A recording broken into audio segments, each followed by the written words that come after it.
الحمد لله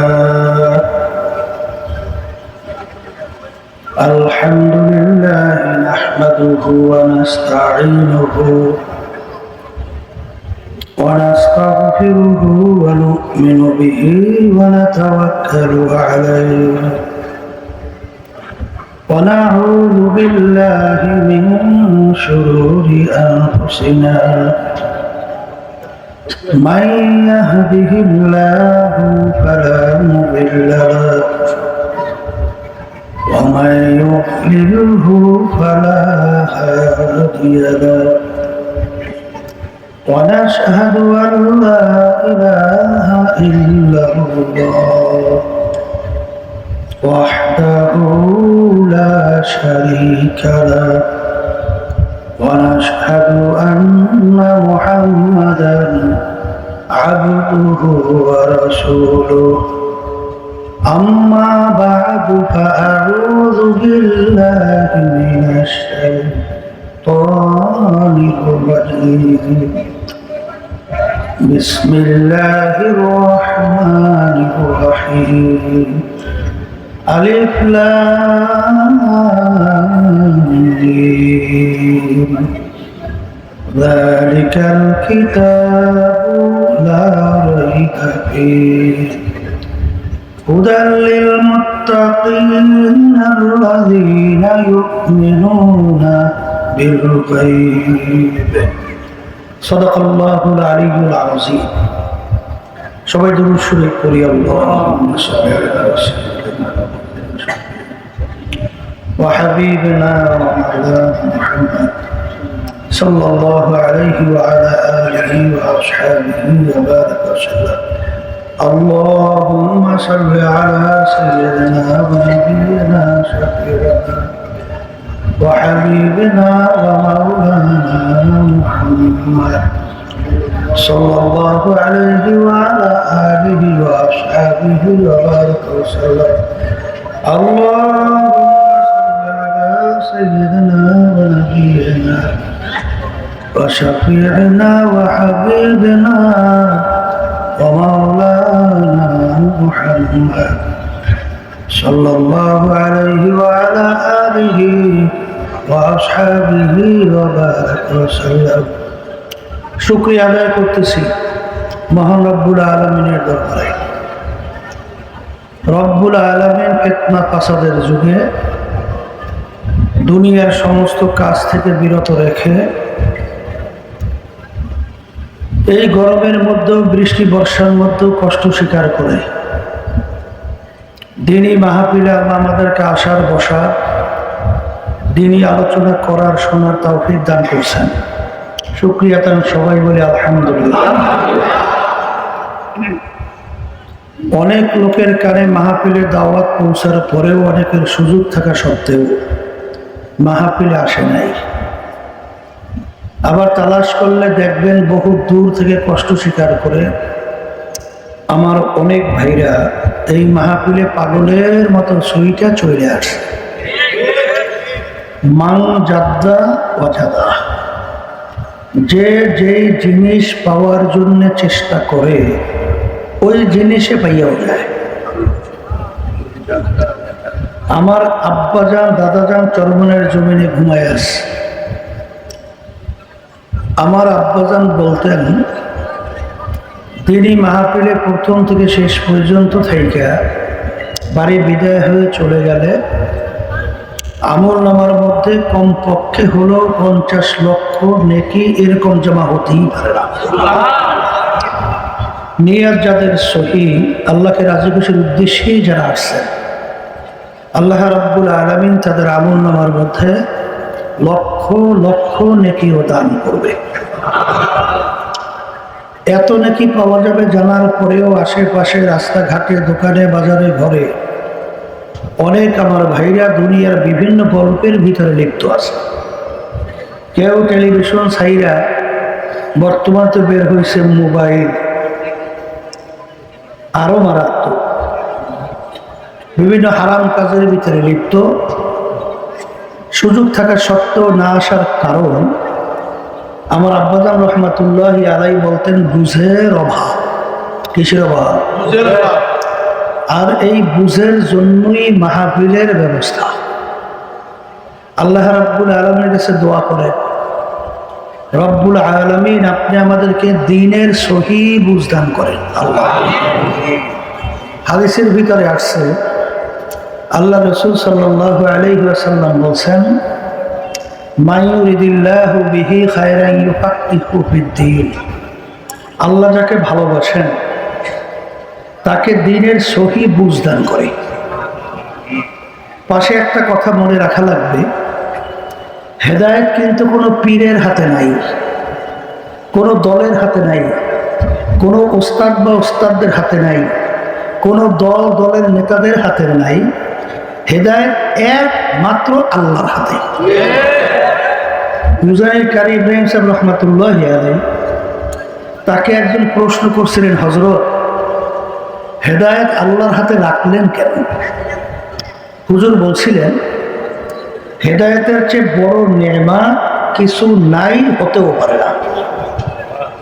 আল্লাহ রাব্বুল আলামিন সবচেয়ে বড় নেয়ামত তার হাতে রাখছেন এই জন্যে যে আল্লাহ রাব্বুল আলামিন চায় বান্দাবান্দি আমার কাছে হেদায়েত চাবে, আমি তাকে দান করব। হেদায়েত দেওয়ার মালিক কে? আল্লাহ। না কোনো পীর, না কোনো বাবা, না কোনো দল বা দলের নেতা, বা কোনো উস্তাদ বা কে? হেদায়েত দেওয়ার মালিক কে? যাই হোক, আমি বলছিলাম যে মাহফিলে না আসার কারণ বুঝের অভাব। এমন বুঝবে কারা? বলেন যারা মানুষ, বলেন। আর মানুষের সুরাতে, মানুষের আকৃতিতে যারা আবু জাহাল, উকবা, সাহেবা, আবু লাহাব মার্কা, এরা কিন্তু বুঝবে না। বলে হুজুর তা কেমন? সংক্ষেপে দুই একটা আমি উদাহরণ দেব বুঝার জন্য। আল্লাহ রাসূল সাল্লাল্লাহু আলাইহি ওয়াসাল্লাম, তার চাচা ছিল কে? আবু জাহাল। তার চাচা না? কথা বলে। আল্লাহ রাসূল সাল্লাল্লাহু আলাইহি ওয়াসাল্লামের থেকে রব্বুল আলামিন প্রায় 32-এর মতো মুআজিজা প্রকাশ করেছে। কত? 32-এর মতো, 32 শত। এই মুআজিজা ওই আবু জাহাল মার্কারা দেখছে, জানার পরেও ওদের কিন্তু ঈমান নসিব হয় নাই, ঈমান আনে নাই। কথা ঠিক না বেঠিক? তার ভিতরে দুই একটা, এই যে আকাশের চাঁদ দেখেন না, আবু জাহাল তো আল্লাহ রাসূলকে কোনো দিক থেকে আটকাইতে পারে না। এখন চিন্তা করছে যে লোকজন ঝাঁকে ঝাঁকে তার দিকে যায়, কালিমা পড়ে মুসলমান করে। ফিরালো কিভাবে যায়? একটা জায়গায় আটকাই দিতে হবে। তা চিন্তা করে বের করছে যে মোহাম্মদ, তুমি যে আল্লাহর নবী হও সাল্লাল্লাহু আলাইহি ওয়াসাল্লাম, আকাশের চাঁদকে দুই টুকরা করে দেখাতে পারবে কি? এর একটা অসম্ভব কথা না? আল্লাহ রাসূল সাল্লাল্লাহু আলাইহি ওয়াসাল্লাম বলেন, চাচা যান, যদি আকাশের চাঁদ দুই টুকরা করে দেখাতে পারি কি হবে? বলে আমি কালিমা পড়ে মুসলমান হব। আল্লাহ রাসূল সাল্লাল্লাহু আলাইহি ওয়াসাল্লাম আল্লাহর ঘরের পাশেই জাবালে কুবাইস দেখছেন অনেকে যারা হজে গেছেন, ওই পাহাড়ের উপরে উঠে আল্লাহ রাসূল সাল্লাল্লাহু আলাইহি ওয়াসাল্লাম আঙ্গুল দিয়ে ইশারা করলেন, সঙ্গে সঙ্গে চাঁদ দুই টুকরো হয়ে দুদিকে ঘুরে গেছে। আবার ইশারার মাধ্যমে চাঁদ মিল্লা কি হয়ে গেছে? চাঁদ হয়ে গেছে। এই ঘটনা দেখার পরে আবু জাহাল কি ঈমান আনা উচিত ছিল না? আল্লাহ রাসূল সাল্লাল্লাহু আলাইহি ওয়াসাল্লাম বলেন, চাচা যান, আপনি তো বলছিলেন চাঁদ দুই টুকরো করে দেখাতে পারলে আমি কালিমা পড়ে মুসলমান হব, দেখাইলাম তো, এখন মুসলমান হন। আবু জাহাল বলতেছে, বাতে যে একটু বুঝে দই। কি করবে? বুঝবে। কি বুঝবে? বোঝেন নাই? আবু জাহাল মনে করছে চাঁদ দুই টুকরা করা এটা তো কোনোদিন ঠিক সম্ভবই না, তাহলে এটা হইল কিভাবে? নিশ্চয়ই নজরবন্দি করছে জাদুর মাধ্যমে। নাউজুবিল্লাহ। তাহলে বুঝবে কি? ওই যে আরবের বাহির থেকে লোকগুলা আরবে এসে ঢোকে না, তাই সেই লোকদেরকে জিজ্ঞাসা করবে গতকাল রাত্রে আকাশের ভিতরে কোনো ঘটনা তোমরা দেখছো কিনা। এই জন্য আরবের বাহিরে যে রাস্তা দিয়ে লোকজন আসে সেখানে যে আবু জাহল অপেক্ষা করে, লোকজন আসার পরে জিজ্ঞাসা করে, ভাই আকাশের ভিতরে গতকাল কোনো ঘটনা আপনারা দেখছেন কিছু? বলে, ভাই কিছু বুঝলাম না, দেখি চারটা চকচক করতেছে, হঠাৎ দেখি চারটা দুই টুকরো হয়ে দুই দিকে পড়ে গেছে, আবার দেখি চাঁদ মিলা চাঁদ হয়ে গেছে, এই ঘটনা তো কিছু বুঝলাম। এখন আবু জাহলের বোঝা কি আর কোনো দরকার কিছু বাকি আছে? এখন আল্লাহ রাসূল সাল্লাল্লাহু আলাইহি ওয়াসাল্লাম বলে, চাচা যান, বোঝাপড়া কি হয়েছে, এখন কি ঈমান আনা যায় না? আবু জাহল বলে, আমার ভাতিজা, আমি তো মনে করছিলাম যে আমার ভাতিজা মানে ছোট মোটো জাদুঘর। কারণ জাদুঘরের জাদু চলে জমিনে, আসমানে কি কোনো জাদু চলে? কিন্তু এখন দেখি আমার ভাতিজা এত বড় জাদুঘর, তার জাদু আসমানেও চলে। ঈমান নসিব বলেন হয় নাই? ঈমান নসিব। এরকম ঘটনা কত? 32-এর মতো। কত? শুধু তাই না, আপনারা জানেন আল্লাহর হাবিবের সামনে মায়ের দুধ পানকারী ছোট বাচ্চা নিয়ে আসছে সাহাবী দোয়ার জন্য। আল্লাহ রাসূল সাল্লাল্লাহু আলাইহি ওয়াসাল্লাম বাচ্চাকে দেখে মিসকি মিসকি হাসতেছে। মিসকি মিসকি হাসে আল্লাহর হাবিব বাচ্চাকে লক্ষ্য করে বলতেছে, হে বাচ্চা বলো তো আমি কে? কাকে প্রশ্ন করছে? মায়ের দুধ পানকারী আল্লাহর কুদরত। বাচ্চার জবান খুলে গেছে। বাচ্চা আপনার আমার মতো কথা বলে। বাচ্চা বলতেছে, আপনি মুহাম্মদুর রাসূলুল্লাহ সাল্লাল্লাহু আলাইহি আল্লাহর নবী। এই ঘটনা দেখা শোনার পরে আবু জাহল ঈমান আনছে? আসতে কয় শুধু তাই না, এরকম কত ঘটনা বলছি আল্লাহ তার থেকে প্রকাশ করেছে। ওই যে শোনেন না যে আজওয়া খেজুর, কালিমা খেজুর বলে না, এই খেজুর এই ইতিহাস জানেন তো, অনেকে জানে আবার জানেন না। খেজুরের ছোলা ফেলাইয়া না আটি ফেলাইয়া ছোবলা নিয়ে গেছে। ছোবলা দিয়ে গাছ হয়? আসতে পারে ছোবলা দিয়ে গাছ হয়? আল্লাহর হাবিবের সামনে যে বলেন যে ভাতিজা তুমি বলে আল্লাহর নবী? হ্যাঁ আল্লাহর নবী। তাহলে ছোবলা দিয়ে গাছ উঠিয়ে দেখাতে পারো? বলে, চাচা যান কি হবে? কালিমা পড়ে মুসলমান হবে? আল্লাহ রাসূল সাল্লাল্লাহু আলাইহি ওয়াসাল্লাম ওই খেজুরের ছোবলা বিসমিল্লাহির রহমানির রহিম বলে মাটিতে গাছছে। আল্লাহর কুদরত, ছোবলা দিয়ে গাছ হয়েছে। শুধু গাছ হয়েছে তা না, গাছের ফলও ধরছে। এখনো সেই ফল আরবের জমিনে ধরতেছে। হাজিরা খেজুর নিয়ে এসে বেদানা খেজুর দেখেন নাই, ভিতরে আটি নেই, খাইছে? খান নাই। এখনো সেই খেজুর আরবের জমিনে এখনো ধরতেছে। তাইলে এই ঘটনা দেখাশোনার পরেও এই শেষ আছে পরে তো জোরে কথা বলো কেন? এই আপনার ইশারায় কাজ করেন, কথা বললেন না, কথা বললেন না, ইশারায় কাজ করেন। এরকম ঘটনা কত? 32-এর মতো। ঈমান আনছে? আসতে পারে ঈমান আনছে? আচ্ছা, এরকম ঘটনার কোনো শেষ নাই। কত ঘটনা। ওই যে হাতের মুঠার ভিতরে পাথর নিয়ে বলছিলেন আবু জাহল যে বলো তো আমার হাতের মুঠায় কি আছে? আল্লাহ রাসূল সাল্লাল্লাহু আলাইহি ওয়াসাল্লাম হাতের মুঠার দিকে ইঙ্গিত করে বললেন, এই সরো তো, সরো সরো, হাতের মুঠার ভিতরে কি আছে? আল্লাহর কুদরত। আল্লাহর হাবিব হাতের মুঠার দিকে ইঙ্গিত করে বললেন, হে হাতের মুঠা, তোমার ভিতরে কি আছে বলো। আল্লাহর কুদরত। হাতের মুঠার ভিতরে 3টে পাথর। কয়টা পাথর? পাথরের জবান খুলে গেছে। পাথর ডাক দিয়ে বলেন, কালিমা তাইয়্যিবা লা ইলাহা ইল্লাল্লাহ মুহাম্মাদুর রাসূলুল্লাহ সাল্লাল্লাহু আলাইহি ওয়াসাল্লাম। আমরা হাতের মুঠের ভিতরে আল্লাহর নবী 3টে পাথর আছে। এই ঘটনা দেখা শোনার পর ইমান আনছে না? একটু আসতে পাওয়া আনছে?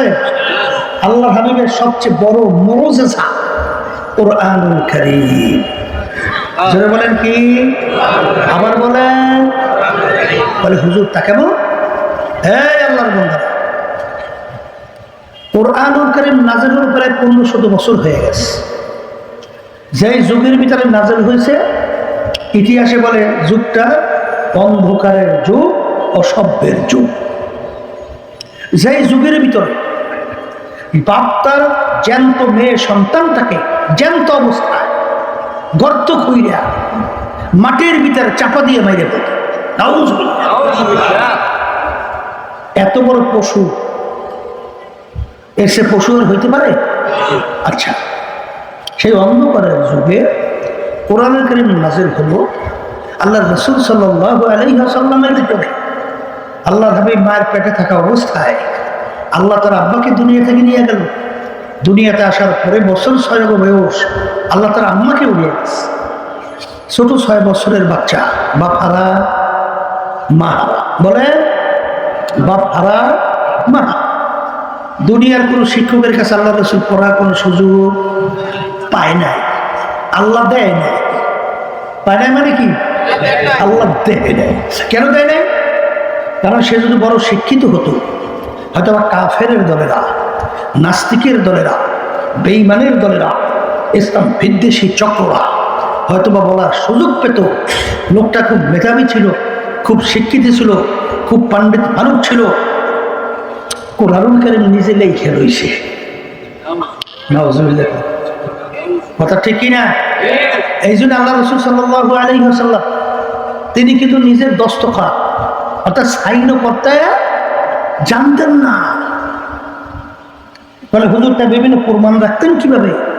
আল্লাহর হাবিবের আঙ্গুল মোবারকের মধ্যে আংটি মোবারক ছিল, ওই আংটি মোবারক দিয়ে সিল মারত। এক ডক্টর বছর 1.5 আগে বা বছর খানিক হইবে চরমনাইতে আসছিল। সে আমার জন্য একটা হাদিয়া নিয়ে আসছিল। ওই যে আল্লাহ রাসূল সাল্লাল্লাহু আলাইহি ওয়াসাল্লামের পক্ষ থেকে ওই যে চিঠি লেখছিল, সেই চিঠির ভিতরে আল্লাহর হাবিব যে আংটি দিয়ে সিল মারছে, সেই সিল সহ সেই চিঠিটা আমার জন্য হাদিয়া হিসেবে নিয়ে এসেছে। তখন আমি তাকাইয়া দেখলাম যে আল্লাহর হাবিবের সেই আংটির সিল মুবারকটা কেমন ছিল।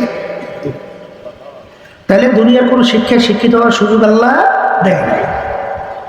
এই উম্মে আল্লাহর হাবিবের উপরে ছোট চটি বই না 30 পারা কুরআনুল কারীম নাযিল হয়েছে। সবাই বলে যেই কুরআনুল কারীমের শুরুতে আমি আপনাদের সামনে যায় সই তেলাওয়াত করছি, আল্লাহ রাব্বুল আলামিন কুরআনুল কারীম সম্পর্কে বলেন, যালিকাল কিতাব লা রাইবা ফীহি। আল্লাহ রাব্বুল আলামিন বলেন, এই যে কিতাব দেখো, এই কিতাবের ভিতরে ভুল সন্দেহ বলতে কিছু না। সবাই জোরে বলেন সুবহানাল্লাহ। আমি আমার ভাইদেরকে বলো, পর্দারে মা বোন যারা শুনতেছেন, কুরআনুল কারীম এখন আমাদের মাঝে আছে না নাই? এই যে আয়াত শরীফ তেলাওয়াত করছে, আয়াত চ্যালেঞ্জ এখনো আছে না? এখন আছে না?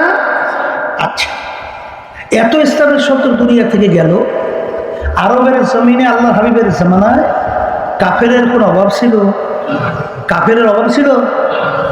এই আল্লাহর হাবিবের জামানার পরে অনেক নাস্তিক, অনেক বেঈমান, অনেক ইসলাম বিদ্বেষী চক্র দুনিয়া থেকে বিদায় হয়েছে কি হয় নাই?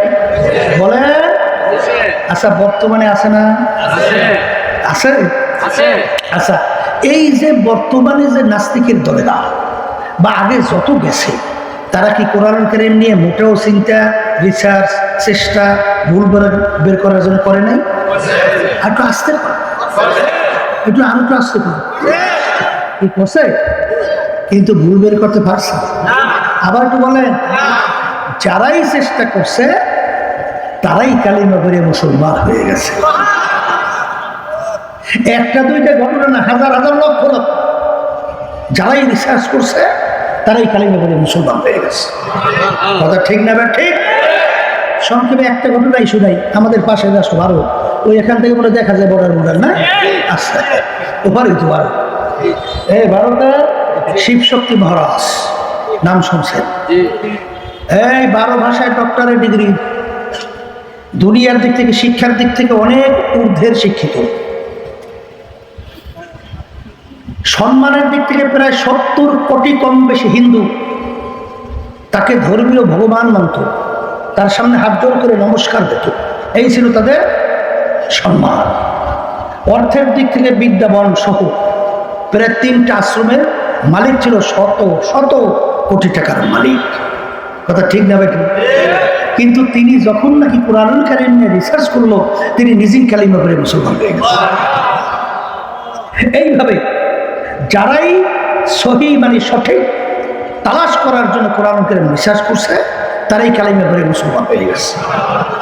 এখন আমার বাজানদেরকে বলবো, এই আলোচনাগুলোর মাধ্যমে আমরা কি বুঝলাম? কোরআনুল কারীম সত্য না ভুল? না কোনো এর ভিতরে ভুল আছে? তা যদি নাই থাকে তাহলে আমার ভাইদেরকে বলবো, পর্দারে মামুনদেরকে বলবো, দুনিয়ার জিন্দেগি কয়টা? বলেন একটাই। আবার একটু বলেন কয়টা? একবার যদি দুনিয়া থেকে বিদায় নিয়ে কেউ কবরে চলে যায়, আসতে পারছে কে কে? আসতে পারবে কে কে? পারছে? তাহলে দুনিয়ার জিন্দেগি একটাই। আর দুনিয়ার জিন্দেগিটা কেমন? বলেন ক্ষণস্থায়ী। কেমন ক্ষণস্থায়ী? আল্লাহ রাসূল সাল্লাল্লাহু আলাইহি ওয়াসাল্লাম উদাহরণ দিয়ে বলছেন, আল্লাহু আকবার, আলী রে তুমি মৌতকে কত দূরে মনে করো? আলী রাদিয়াল্লাহু তাআলা বলেন, হে আল্লাহ রাসূল, আমি যখন নামাজের জন্য ওযু করতে যাই তখন আমি খেয়াল করি আমার জীবনের ওযু মনে হয় এই শেষ, সামনে ওয়াক্তের নামাজের জন্য ওযু করার সুযোগ আর নাও পাইতে পারি। এইভাবে মনে করি। আল্লাহ রাসূল বলতেছেন, আলী তুমি ভুল করছো, এক নামাজ থেকে অন্য নামাজ আসতে মাঝখানে অনেক সময়ের ব্যবধান, এত তো মৃত্যু তো এত দূরে না। আলী তুমি যখন নামাজের ভিতরে ডানে সালাম ফিরাও তখন তুমি খেয়াল করো আমি বাম দিকে সালাম ফিরাতে পারি কিনা। এই হইল আমাদের হায়াতের নিশ্চয়তা। আসতে বলে এই ঘটনা বাস্তবতা আছে না নাই?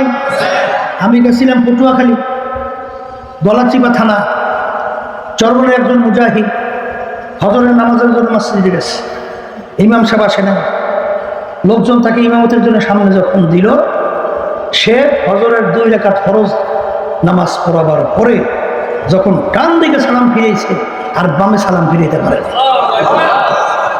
এরপর দেখে আর দুনিয়াতে নাই। এই দুমকি কলেজ মাঠের সামনে পটুয়াখালী জেলা, আমি মাহফিল করতেছিলাম, মুরাদে ইউনিয়নের সদস্য লোকজন নিয়ে মাহফিলে আসছে। এশার নামাজ 2 রাকাত পড়ছে, 3য় রাকাত প্রথম না জানি 2য় সেজদায় গেছে আর ওঠে না। এরপর ঘোষণা হইল আর দুনিয়াতে নাই। আমি শোনার পরে তাড়াহুড়ো করে দেখতে গেলাম, যাইয়া দেখি মনে হয় এখন মাত্র ঘুমাইয়ে দিচ্ছে। কে কোন সময় কিভাবে রওনা করবে কার জানা আছে? আবার একটু বলেন। আচ্ছা, একবার যদি রওনা করে চলে যায় ফেরত আসতে পারে কে কে? পারবে কোনোদিন? আবার যখন পারবে, তা যদি নাই পারে। আর আখিরাতের জিন্দেগিটা কেমন? আল্লাহ রাসূল সাল্লাল্লাহু আলাইহি ওয়াসাল্লাম বলে, শুরু আসার কোনো দিন শেষ নাই। শুরু আছে আর বলে কেমন? শোনেন, আল্লাহ রাসূল সাল্লাল্লাহু আলাইহি ওয়াসাল্লাম একটা উদাহরণ দিয়ে বলছেন, তাম দুনিয়া যদি একটা গোডাউন বানাও, পশ্চিম থেকে পূর্ব, উত্তর থেকে দক্ষিণ, জমিন থেকে আসমান, এই জমিনের আসমানের দূরত্ব কত কোনো জানা আছে? আসমানকে হিসাব করে বের করতে পারছে? কোনোদিন পারবে? তবে একটা উদাহরণ দিলে বুঝবেন। শোনেন, আমরা যে সূর্যটা দেখতেছি, এই সূর্যটা নাকি দুনিয়ার থেকে 9,30,00,000 মাইল দূরে আছে। কথা ঠিক না বেটি? ওই তারকা যে দেখতেছি ওই সূর্যের সে কোটি কোটি গুণ দূরে। এরপরে তারকা, এরপরে তারকা, এরপরে তারকা, এরপরে তারকা। বৈজ্ঞানিকরা আবিষ্কার করার পরে বলছে এত দূরে তারকা আছে, সৃষ্টির পরে তার আলো জমিনে দৌড়েই আসতেছে। এখন পর্যন্ত নাকি তার আলো এসে জমিনে পৌঁছেই নেই। আর আলোর গতি প্রতি সেকেন্ডে 1,86,000 মাইল বেগে দৌড়ায়। তাহলে সেই তারকা কত দূরে, কত দূরে? তাহলে এই পুরা জায়গা যদি সরিষা ছিলেন, তো সরিষা চেনছেন, সরিষা, এই সরিষা দিয়ে যদি ভুইয়ে রাখা হয়, আর একটা পাখিকে বলা হয় কবুতর পাখি, একটা সরিষার দানা খাবা, আবার 500 বছর পর, কয় বছর, আরেকটা সরিষার দানা খাবা, এরকম 500 বছর পর পর একটা সরিষার দানা খাইতে খাইতে তাম দুনিয়াময় সরিষা একদিন না একদিন শেষ হবে। কিন্তু আল্লাহ রাসূল সাল্লাল্লাহু আলাইহি ওয়াসাল্লাম বলেন, আখিরাতের জিন্দেগি শুরু, শেষ না। এই আখিরাতের জিন্দেগির সম্ভব কামাই করার জায়গা কোথায়? দুনিয়া। সবাই মুখ খুলে বলেন দুনিয়াতে। আবার বলেন কোথায়? আবার বলেন কোথায়? এক শ্রেণী আমার বাজানরা আছে, পর্দালে মামুনরা আছে, দাড়ি পাইকে গেছে, দাঁত পড়ে গেছে, এই চুল পাইকে গেছে, অনেকাংশে দেখা যায় শরীরে শক্তিও নাই। এখন পর্যন্ত খালেস তাওবা করিয়া আল্লাহর হুকুম নবীর তরিকা অনুযায়ী এখনো চলে না। এর কারণ কি? আল্লাহ রাব্বুল আলামিন কোরআনুল কারীমের ভিতরে বলেন, আল্লাকুমুত তাকাসুর হাত্তা যুরতুমুল মাকাবির। আরো শব্দটা কি? আরো বাঁচবো। যার 60 বছর বয়স, খেয়াল করে 100 বছর তো মানুষ বয়স পায়। আসতে কয় তো, আসতে বলে এরকম আশা, আরো বাঁচবো, আরো বাঁচবো, আশা আছে না? হে আমার যুবকরা, মাঝে মাঝে একটু চক্ষু বন্ধ করো, একটু মুরাকাবা করো। হে আমার যুবক, তোমার চেয়ে অল্প বয়সের 2-1 যুবক দুনিয়া থেকে বিদায় হইয়া কবরে গেছে কি যায় না? গেছে না যায় না? এই কয়েকদিন আগে চরমনাই মাদ্রাসা বন্ধ হয়েছিল পরীক্ষার পরে, একটা ছাত্র জালালাইনে জানি মিশকাত শরীফে পড়ে বাড়িতে গেল। আমি ঢাকাতে না কোন জায়গায়, হঠাৎ একজন আমাকে বলে অমুক ছাত্রটা বাড়ি যাওয়ার পরে মারা গেছে। বাজার কয়েকদিন আগে পিরিজপুর মাহফিল করে আসলাম।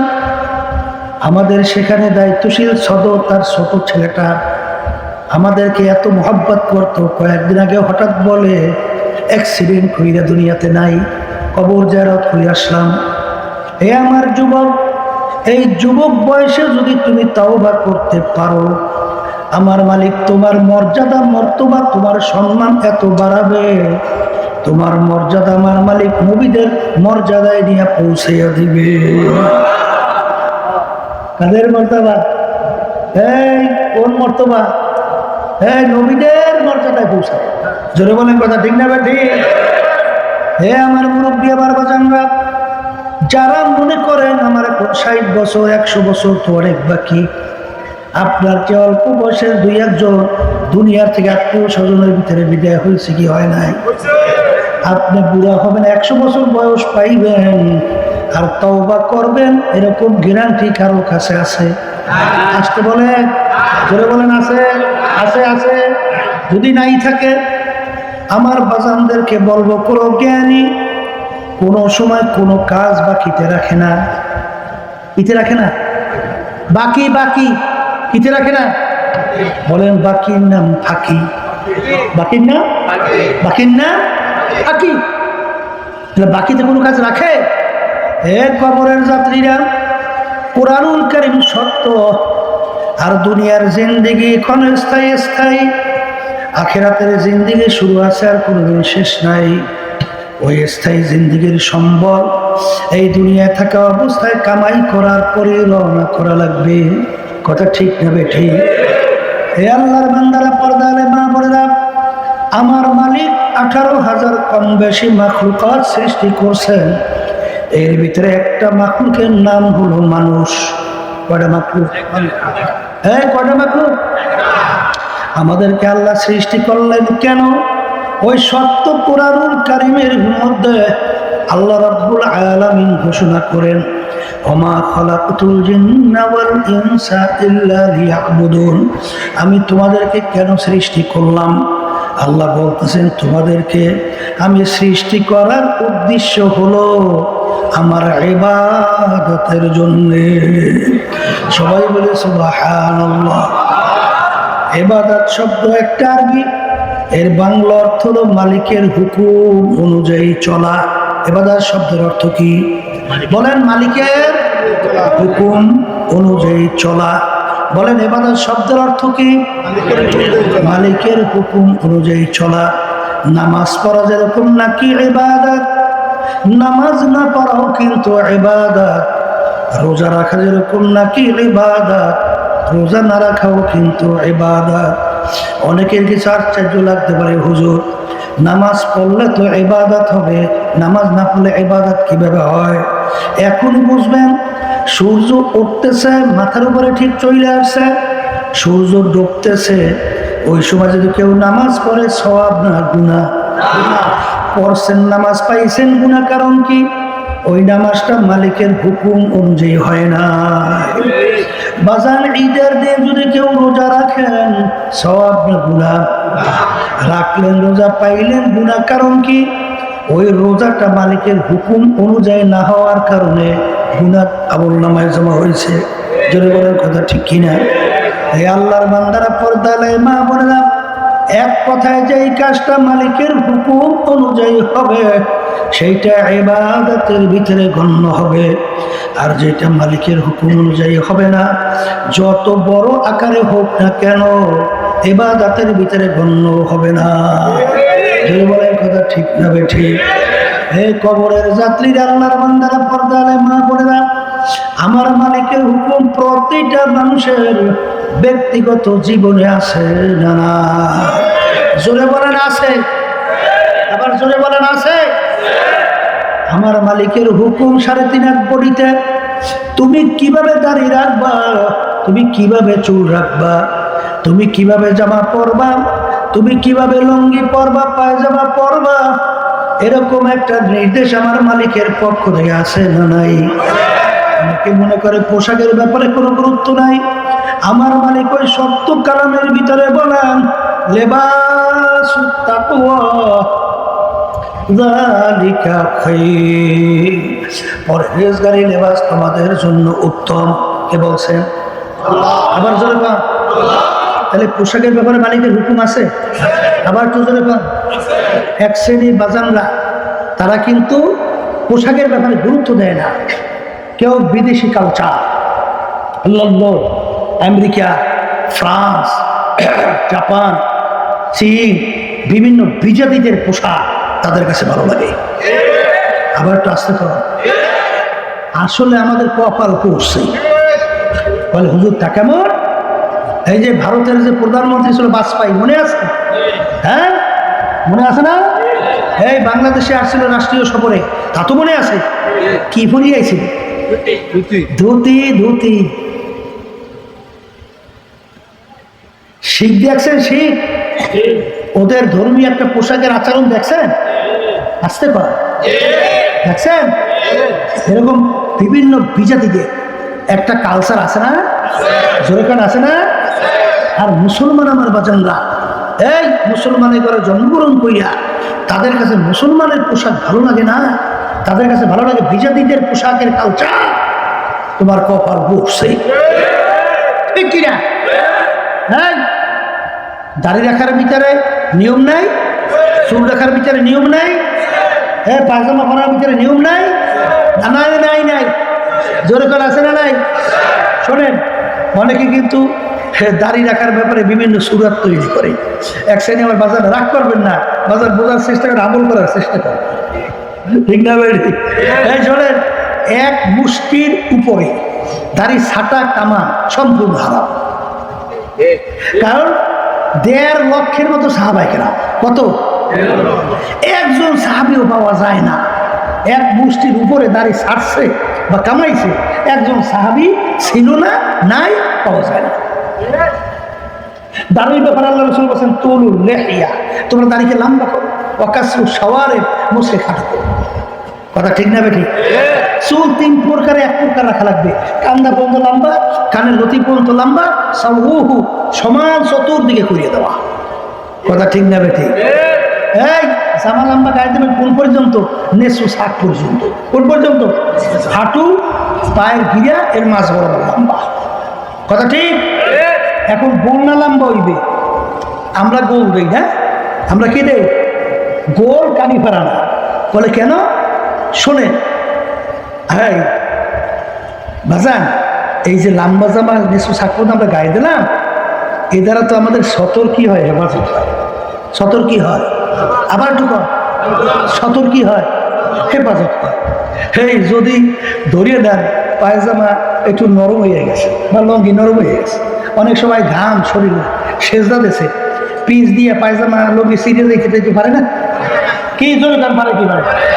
তখন যদি লম্বা জামা গোল থাকে, আল্লাহ রহমত আর সমস্যা নেই, আসতে হয়। কি কথা ঠিক বলছেন? কিন্তু লম্বা হইলে কানিভার হইলে তো ঝামেলা হয়। কি হয় না? হয় না? এরপরে আমরা পায়খানা প্রস্রাবখানায় যাই, যাই না? অনেক সময় কিন্তু কানিভারা জামা উঠে একটু হেফাজত করাও কষ্ট হয়। গোল জামা সুবিধা না, আসতে পারে। অনেক কথা ঠিক আছে। তবে আমাদের আকাবারের দিনে অনেকেই কিন্তু কানিভারা লম্বা গায়ে দিয়েছে, কিন্তু আমরা দিই এর জন্য বুঝলেন সুন্নাতের ভিতরে লাগছে। লম্বা জামা যত হোক, যদি গোল না হয় ওরা সুন্নাত আদায় হয় না। গোলদারে সুন্নাতের ভিতরে লাগছে। কথা ঠিক না? ঠিক। তা যাই হোক, টুপি আমরা পাস করলি দিই, অনেকে কিন্তু পাস করলি দেন কে? কথা ঠিক না? ঠিক। শোনেন, হাদিসের ভিতরে আছে বাথা। বাথা শব্দের অর্থ কি? গোল চতুর্দিকে লাইগে থাকা। মাথা গোল না লম্বা? আর একটু আসতে পার, গোল না লম্বা? আচ্ছা, গোল। বল গোল না লম্বা না সবটা? বল বল গোল না? তাহলে মাথা গোল আর চতুর্দিকে লাগিয়েও থাকা লাগবে, উপর নিয়ে চতুর্দিকে। আচ্ছা, হাকিমুল উম্মাত আশরাফ আলী থানভী রহমাতুল্লাহি আলাইহি তিনি চিন্তা করলেন মাথাও গোল, হাদিসের ভিতরে সে লাগিয়েও থাকা লাগবে, তাইলে তালি ছাড়া তার গোল পুরো করা যায় না। তাইলে তালি যখন দিবই 5টাই দেই, কারণ ইসলামের বেনা কয়টা? তাহলে ইসলামের 5টা বেনা, 5টাই তালি দেবো, আর মাথার সঙ্গে চতুর্দিকে লাগিয়েও থাকবে, সুন্নাত কায়দা মতো আদায় হইবে। এই আবার এই বুঝে কেউ বললেন না, ওই যে খালি বিজাতিদের টুপি না হইলেই তার দ্বারা কিন্তু সুন্নাত আদায় হবেই। কথা ঠিক না? ঠিক। এই জন্য আমার বাজানদেরকে বলবো, চুল রাখবেন কয় প্রকার? 1 প্রকার। আবার কন, এখানে কোনো মালিকের হুকুম আছে না নাই? আসতে কয় আছে না নাই? এই পায়জামা পরবেন, লুঙ্গি পরবেন কোন পর্যন্ত? বলেন টাকটুকির উপরে। কোন পর্যন্ত? বলে হুজুর অনেকে তো এই যারা ফুল প্যান্ট পরে, সব টাকটুকির উপরে পরে না? ফুল প্যান্ট চেনেন নাই? কোথায় পরে? হ্যাঁ, শোনেন, বুখারী শরীফের ভিতরে হাদিসে আসছে, আল্লাহ রাসূল সাল্লাল্লাহু আলাইহি ওয়াসাল্লাম বলেছেন 3 শ্রেণী, 3 প্রকার মানুষের দিকে কিয়ামতের ময়দানে আল্লাহ রাব্বুল আলামিন তার রহমতের নজরে তাকাইবে না। কয় প্রকার? এর ভিতরে 1 প্রকার, যারা টাকটু বিড়ার নিচে কাপড় পরে। কথা ঠিক না? ঠিক। তাইলে কেউ রাগ করছেন? আসতে কয় রাগ করছেন? রাগ করে কোনো লাভ আছে? রাগ করলে আল্লাহ রসুলের সঙ্গে হবে। আর আমাদের ভুল হইলে বলে হুজুর ভুল হয়েছে। কি তাহলে এখানে মালিকের হুকুম আছে না নাই? আবার জোরে করে আছে না নাই? এই আল্লাহর বান্দারা, ব্যক্তিগত জীবন মালিকের হুকুম আছে, পারিবারিক জীবনে মনে হয় নাই। আর ক্লাসে এক শ্রেণী আমার বাজার না নামাজ পড়ে, রোজার আগে তাহাজ্জুদের নামাজও পড়ে, তাসবিহ মাওলার জিকির করে, ওদিকে ছেলেটা নামাজ পড়ে না, মেয়েটা পর্দা করে না, স্ত্রী নামাজ পড়ে না, বেপর্দায় চলে। এখানে তোমার কোনো দায়িত্ব কর্তব্য আছে না নাই? আমার মালিক বলেন কু আনফুসাকুম ওয়া আহলিকুম নারা, নিজে জাহান্নামের আগুন থেকে বাঁচো, আহাল পরিবার পরিজনকে জাহান্নামের আগুন থেকে বাঁচা। জোরে বলেন কথা ঠিক না ঠিক? হে কবরের যাত্রীরা, মুসলমান আমার বাবারা, পর্দালের মা বোনেরা, বাজান দাড়ি রাখার মধ্যেও কিন্তু একটা মজা আছে না নাই? টুপি রাখার ভিতরে একটা মজা আছে না নাই? লম্বা জামা গায়ে দেওয়ার ভিতরে একটা মজা আছে না নাই? বাজান যারা দাড়ি রাখে না তাদের দাড়ির কথা বললে মনে হয় যেন গ্রামে একটা কথা আছে, আসমান ভাঙ্গিয়া মনে হয় মাথায় পড়ছে। আসমান ভাঙ্গিয়া মনে হয় মাথায় পড়ছে, মানে বিপদ। হুজুর কেমনে দাঁড়িয়ে থাকবো, হুজুর কেমনে দাঁড়িয়ে সমাজে হাঁটবো? হে আল্লাহর বান্দারা, তোমার দাঁড়িয়ে রাখতে কষ্ট, আর আমাদেরকে যদি কেউ বলো হুজুর 5 কোটি টাকা দেবো, আরো দেবো, দাড়িটা কামাই একটু রাস্তায় হাঁটেন, পারবো? আর একটু আসতে পারবো? আপনি দাড়ি রাইখে রাস্তায় হাঁটতে লজ্জা করে, আর আমার দাড়ি না রাইখে রাস্তায় হাঁটতে লজ্জা করে। তাহলে বোঝা গেল দাড়ি রাখার মধ্যেও একটা মজা আছে না? টুপি মাথায় না দিয়ে আমাদের রাস্তায় হাঁটতে লজ্জা করে, আর এক শ্রেণী বাজানরা তারা টুপি মাথায় দিয়ে রাস্তায় হাঁটতে লজ্জা করে। তাহলে বোঝা গেল টুপি মাথায় দেওয়ার মধ্যেও একটা মজা আছে না নাই? লম্বা জামা গায়ে না দিয়ে হাঁটতে রাস্তায় লজ্জা করে, আর এক শ্রেণী আমার বাজানরা লম্বা জামা গায়ে দিয়ে রাস্তায় হাঁটতে লজ্জা করে। এই এক শ্রেণী আমার বাজান মা পর্দারে মা বোনেরা বোরখা পইরা রাস্তায় হাঁটতে লজ্জা করে, আর এক শ্রেণী আমার মা বোনেরা বোরখা ছাড়া রাস্তায় নামতে লজ্জা করে। তাহলে বুঝা গেল দোলনাটির ভিতরে মজা আছে না নাই? এই মজা না থাকলে আমরা রাখলাম আসতে পারি, এই টুপির ভিতরে মজা না রাখলে রাখলাম কেমনে? মজা আছে না নাই? এই কবরের যাত্রীরা এক মজার ভিতরে খুশি হয় আল্লাহ এবং তার রাসূল, আর এক মজার ভিতরে খুশি হয় ইবলিস শয়তান। এক মজায় খুশি কিনা? আর এক মজায় খুশি কে? তাহলে মুখ খুলে বলেন। এখন আপনার কাছে পুরো সবাইকে গেলাম, খুশি করবেন কারে? না বলেন, আল্লাহ এবং আল্লাহর রাসূলকে খুশি করব। বলেন বলেন বলেন। আল্লাহ আপনি আমাকে আমাদের সবাইকে কবুল করে নেন।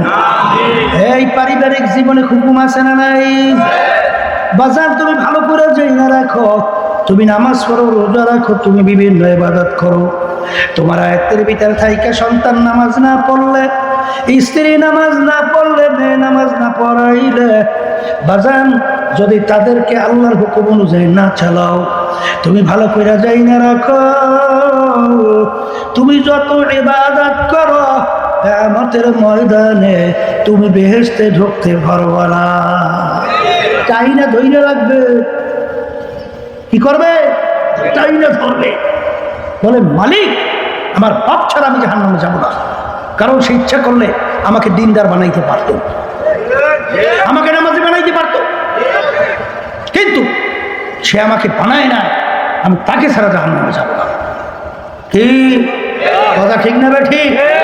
ব্যবসার ক্ষেত্রে আমার মালিকের হুকুম আছে না নাই? এক শ্রেণী আমার বাজানরা নামাজ পড়ে, রোজা রাখে, হজ করে, ওদিকে ব্যবসা বাড়াবার জন্য, সম্পদ বাড়াবার জন্য ব্যবসাকে সুদের সঙ্গে মিশ্রণ করে। আমাদের এলাকায় তো নাই, আমাদের এলাকায় আছে না? আমাদের এলাকায় অভাব নাই, আছে আছে। সুদের 70টার মতো গুনাহ, এর ভিতরে ছোট্ট গুনাহ হইল না উযুবিল্লাহ মায়ের সঙ্গে অপকর্মে লিপ্ত হওয়ার চেয়েও ঘৃণিত। নাউযুবিল্লাহ নাউযুবিল্লাহ, আল্লাহ মাফ করে দেন। আমার মালিক বলেন সুদ আমি হারাম করছি, আর ব্যবসাকে আমি হালাল ঘোষণা করলাম। কথা ঠিক না? ঠিক। এই আল্লাহর বান্দারা, রাজনৈতিক জীবনে মালিকের কোন হুকুম আছে না নাই? এই জায়গায় গেলে অনেকে বিরক্ত।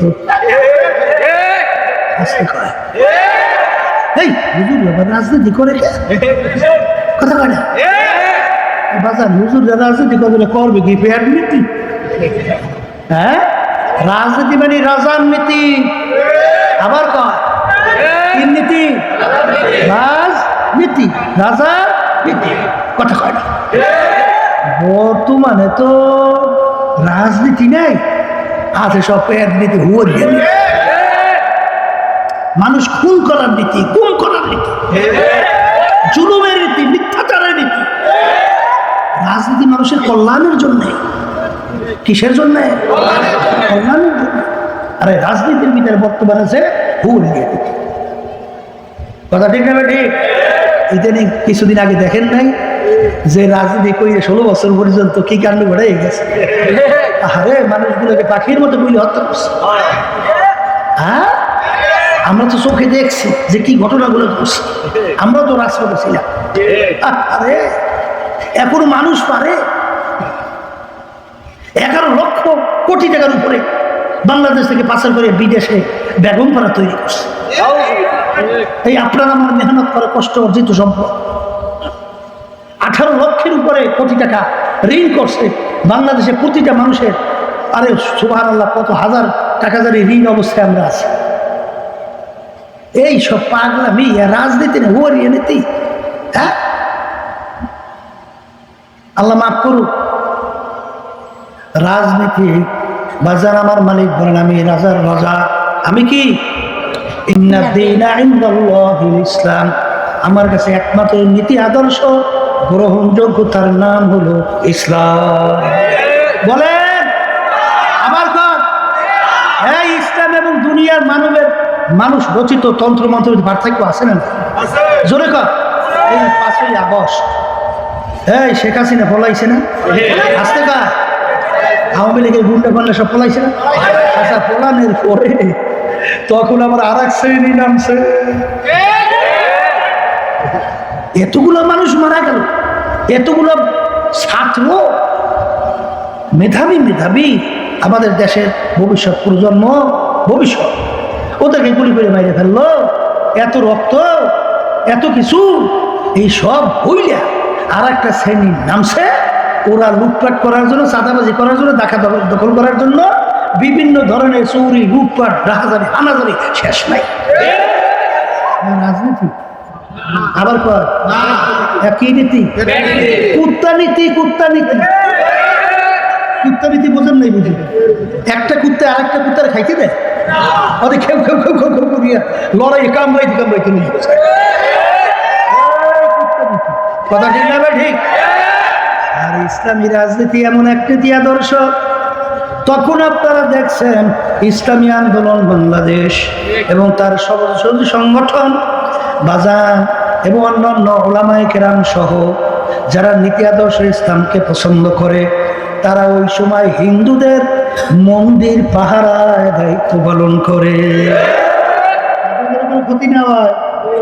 এই রাস্তার ভিতরে যখন যানজট, মানুষের কষ্ট হয়, তখন রাস্তার ভিতরে ট্রাফিকের সিগন্যালের দায়িত্ব পালন করে।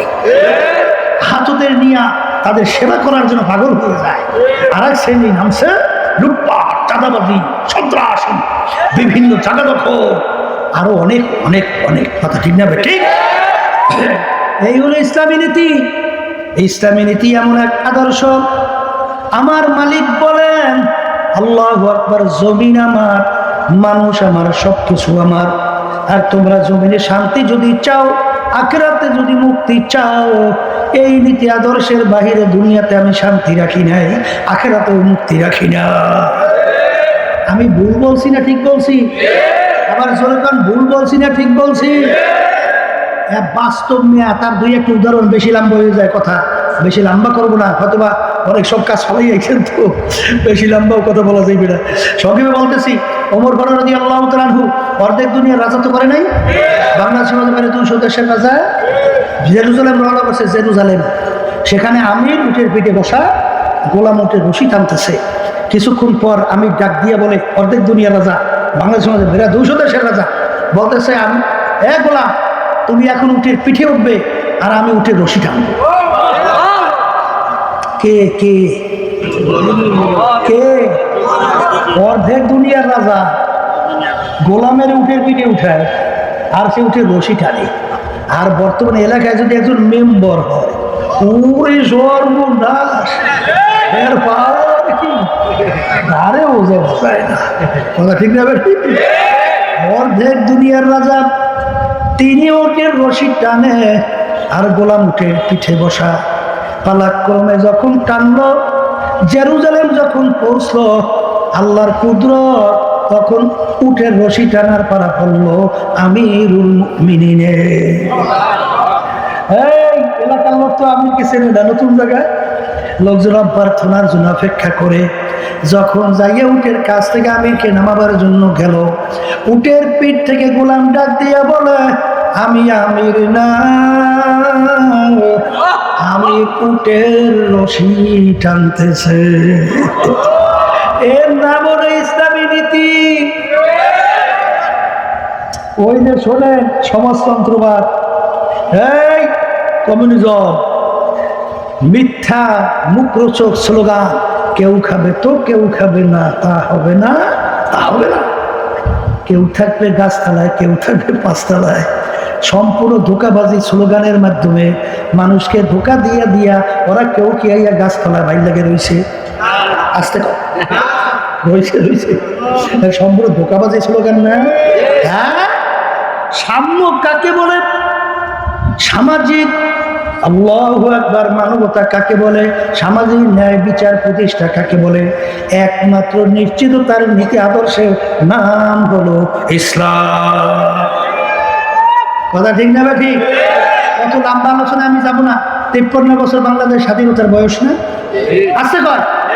এই 53 বছরে যারা দেশ চালাইছিল বারবার ঘুরিয়ে ঘুরিয়ে, কি আমরা শান্তি দেখার বেহেশতের মধ্যে বসবাস করছি না?